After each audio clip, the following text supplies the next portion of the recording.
As a child, my mother told me not to let your friends get too close to your marriage, and I think I just now understood the meaning of her words.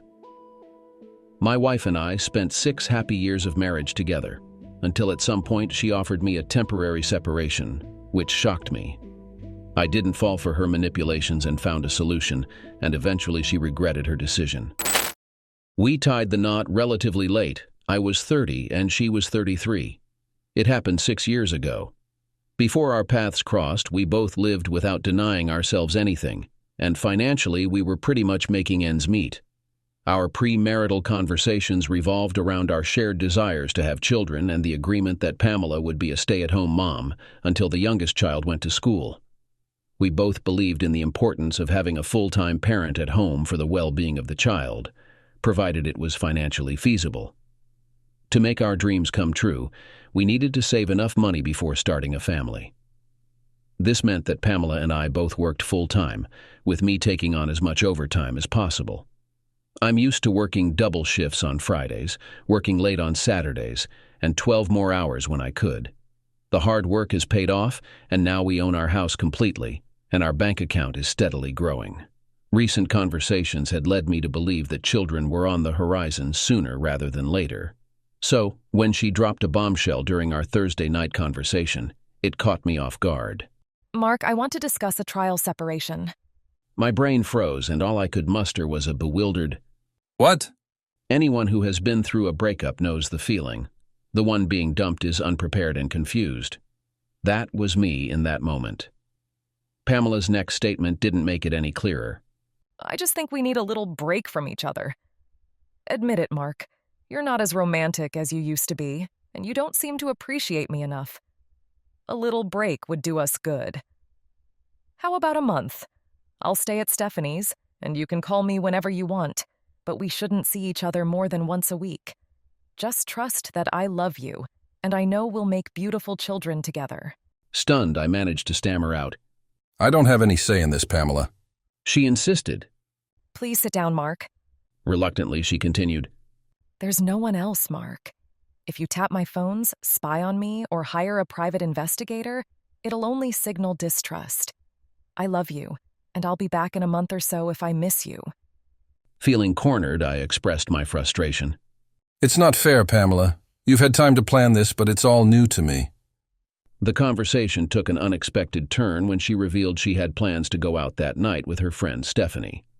I grabbed her arm, urging her to stay and discuss the issues. As the truth spilled out, I felt a surge of embarrassment. Pamela had criticized our lack of outings, my diminished romantic gestures, and my weight gain. She justified her actions, saying it was just a month-long break. Angered, I accused her of jeopardizing our relationship with her one-sided actions. The next day, I returned to work, going through the motions. Pamela's absence left a void, and I struggled with resentment as she enjoyed her social life. A missed call from her that night thanking me for giving her space only fueled my frustration. The realization hit me that while I worked tirelessly to secure our financial future, she was taking advantage of a break. On Monday, I confronted my boss, addressing the practicality of my supervisor position, a decision that reflected my recent reflections.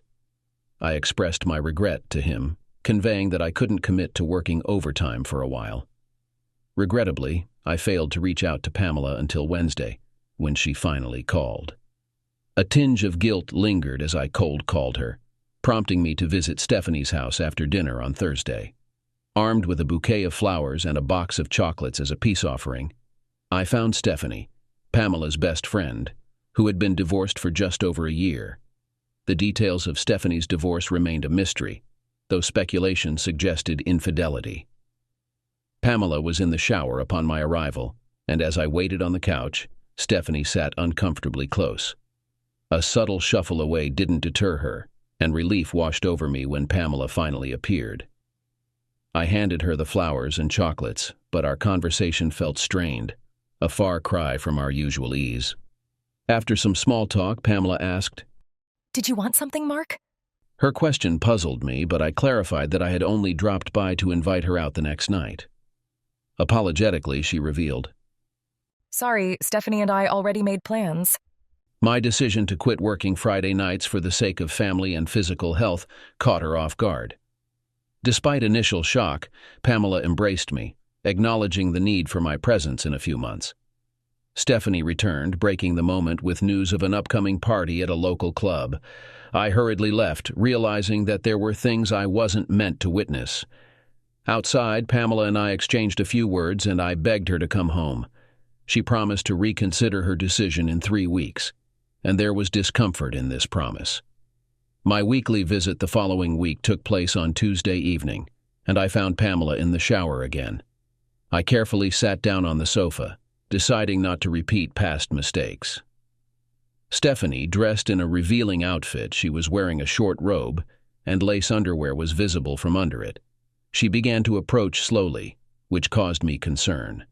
Pamela appeared confused, explaining that they were leaving, highlighting my mistake with the call because I allegedly forgot to warn them.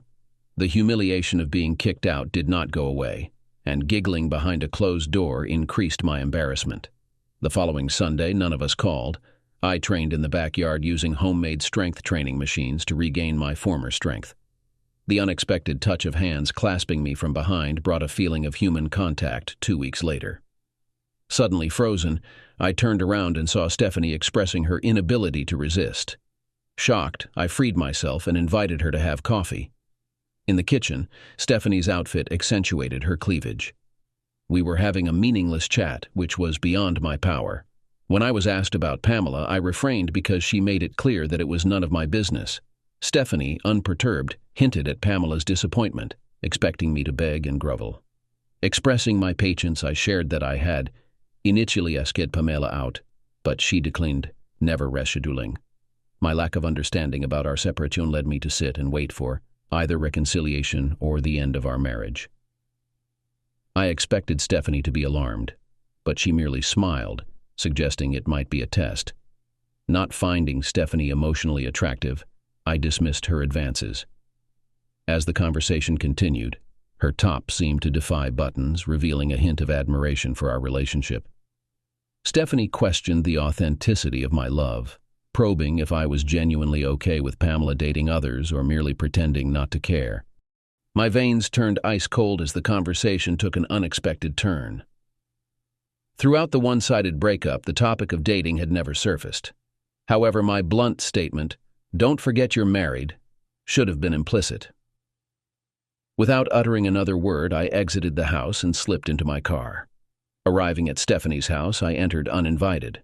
From the kitchen window, I spotted Pamela sunbathing on the terrace in a bikini. With determination, I approached her, expecting a defense to her questionable dating activities. Surprisingly, Pamela appeared resolute rather than concerned. As she explained a recent night out dancing with some guys, I couldn't shake the feeling that something was off. Instead of defending herself, she seemed oddly determined.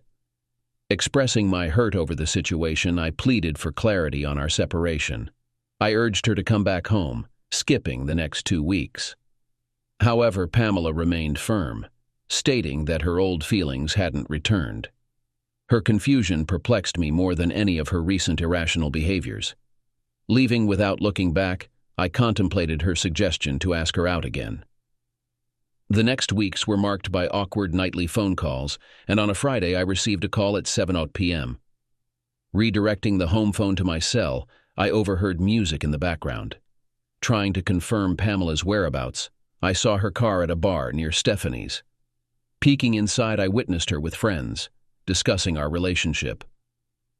Monica and an unfamiliar girl joined them, expressing doubts about my romantic gestures. Intrigued, I listened to their conversation while hiding at the bar. An attractive stranger approached and engaged in conversation. Admitting to my troubled marriage, she expressed a desire for company. We chatted discreetly, ensuring we weren't being observed. The main thing for me was to be noticed, otherwise Pamela would realize that I was spying on her. As the evening progressed, I noticed that a man came up to their table and ordered drinks for everyone. At some point, Monica came up to Doris and me, whom I did not expect to see. She saw me sitting at the bar with a girl and most likely saw me kiss Doris on the cheek. Doris greeted Monica, but Monica invited Doris to join their women's company, but Doris refused. This turn of events unsettled me. Monica left us in silence. Meanwhile, Doris said that she needed to go home urgently and silently left me her business card, and I continued to watch the table. Someone who remembers Pamela left the barn. 2 minutes later, my cell phone rang with Pamela's name in the caller ID.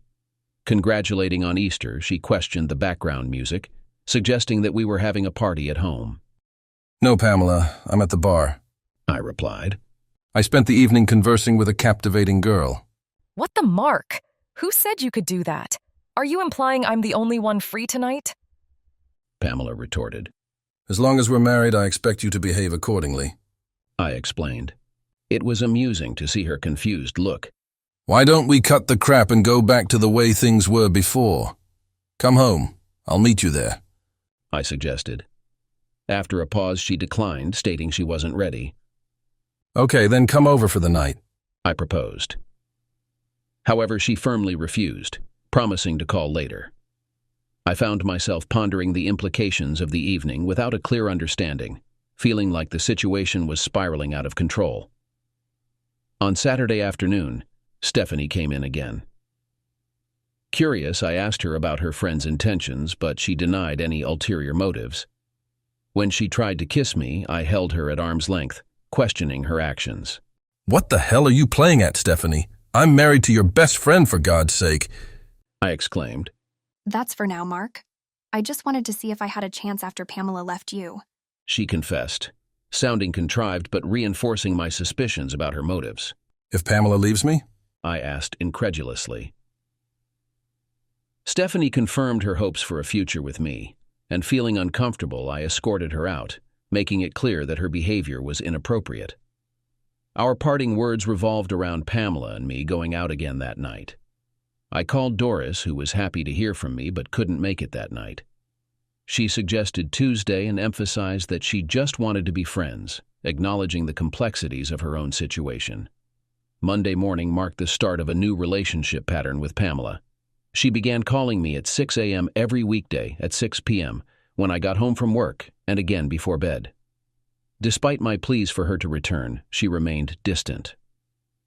On Tuesday, Doris and I met at her apartment. She looked stunning, and as we sat in the restaurant, I broached the topic of her complicated personal life. Doris revealed that her 3-year-old daughter, Gloria, was the source of her turmoil. Gloria's father had decided that family life was too serious, leaving Doris to navigate the challenges alone. Attempting to distract her from my own personal problems, I changed the subject. Recalling our conversation at the bar, Doris inquired about the awful conversations at my table. I shared the story of Pamela, a woman temporarily separated from her husband, determined to reconcile despite his efforts. Despite his consistent gestures of love and attention, Pamela wanted more, leading to a perplexing situation. On Sundays, I used to make her breakfast and even surprised her with a cruise last year. I wished my ex had done the same for me. My friend Monica never experienced anything like that. Some girls don't realize how fortunate they are. Trust me, it gets even more absurd. She tried to make her husband jealous by returning late from girls' nights out, wearing men's cologne, and even staging receiving provocative panties as a gift. Nothing worked. So they concocted a trial divorce, hoping he'd fight for her. When he didn't, they escalated, but he remained indifferent. Monica asked her how much effort she put into the marriage, making Pamela realize its one-sided nature. Yet she continued the nonsense. Now they're stuck because a proud person doesn't play by their rules. Pamela could salvage the relationship by being honest, but her friend Stephanie might be manipulating the situation. Stephanie gave Pamela some vague looks, possibly trying to drive a wedge between them and steal the husband for herself.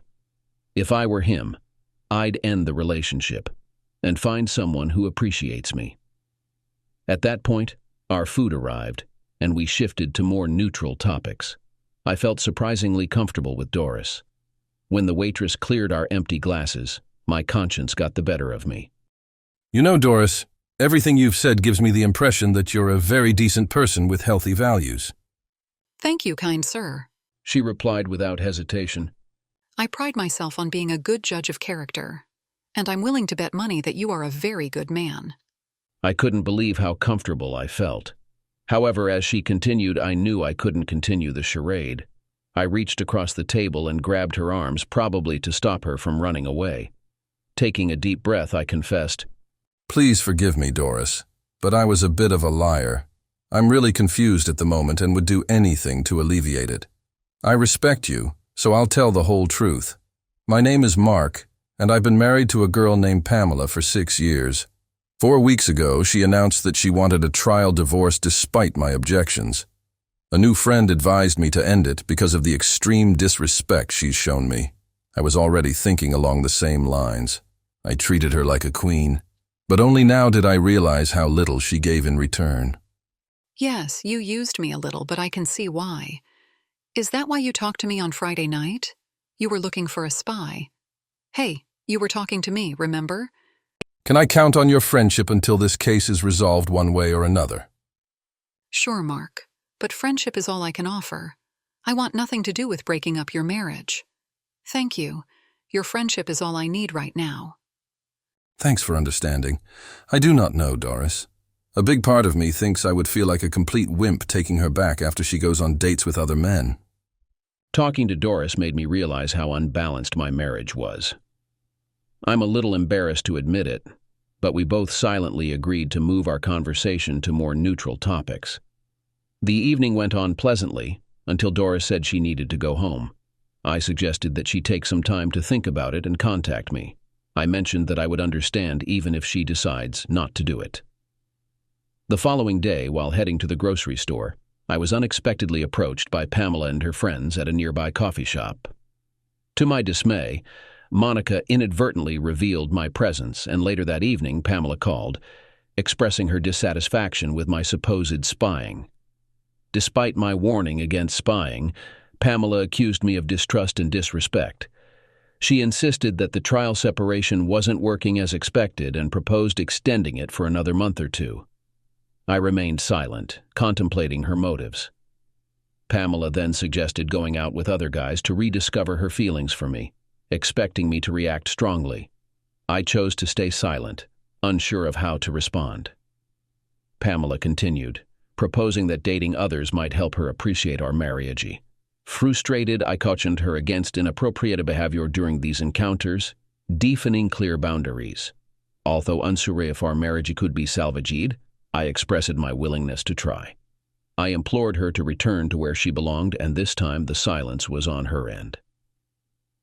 Pamela defied my attempt to dictate terms, claiming her freedom to seek romance and companionship.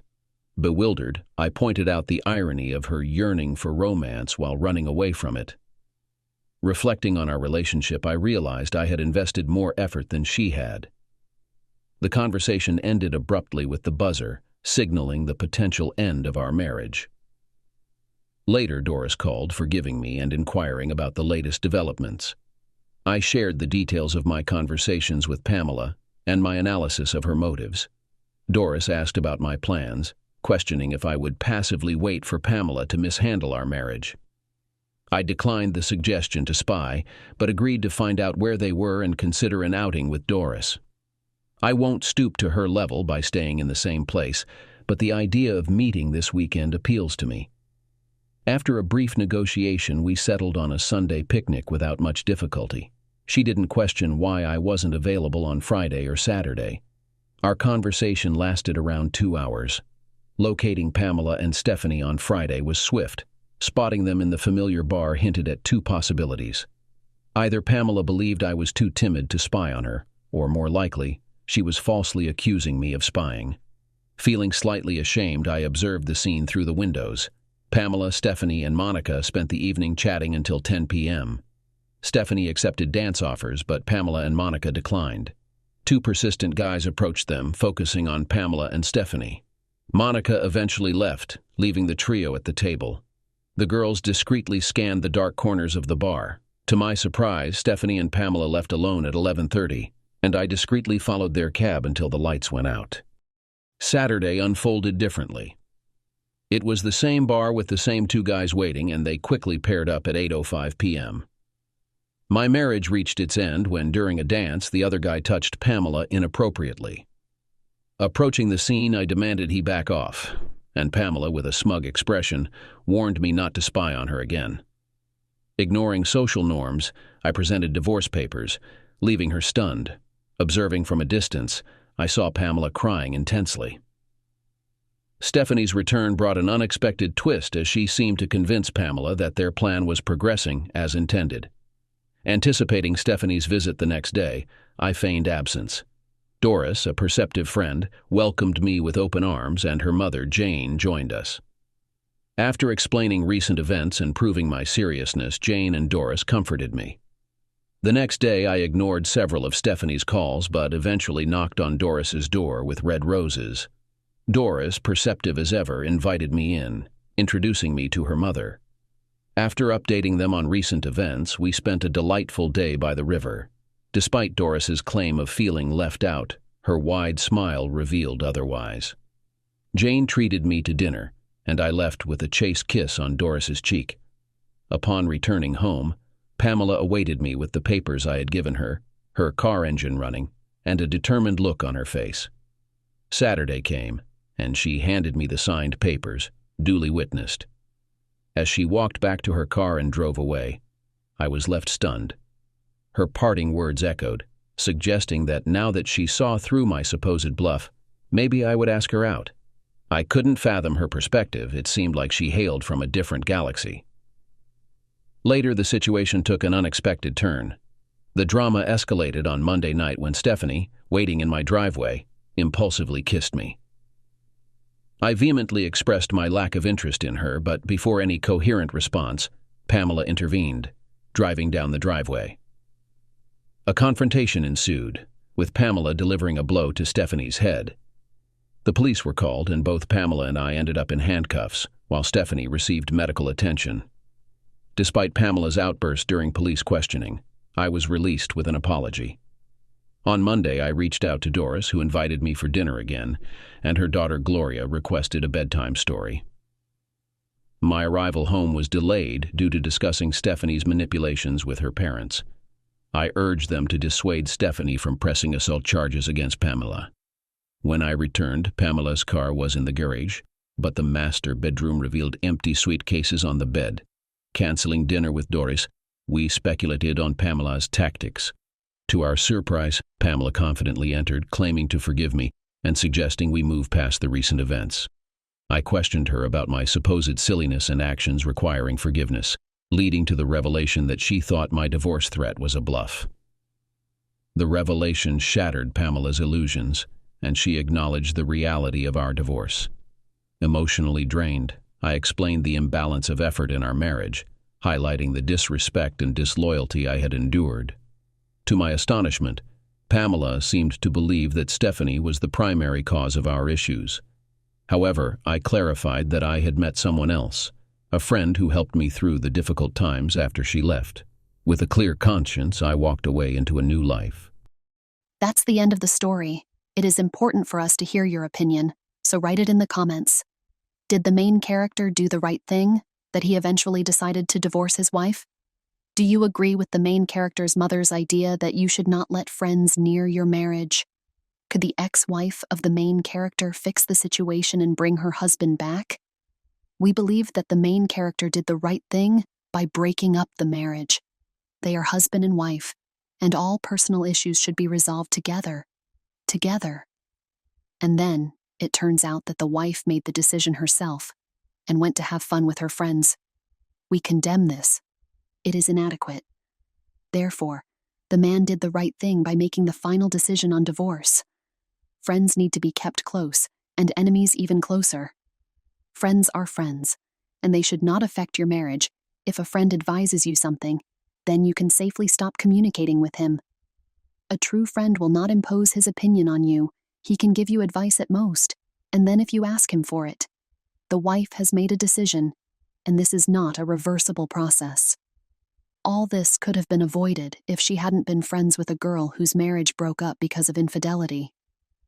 We have made such conclusions. Share your own. Also, don't forget to subscribe to the channel and like it. Good luck.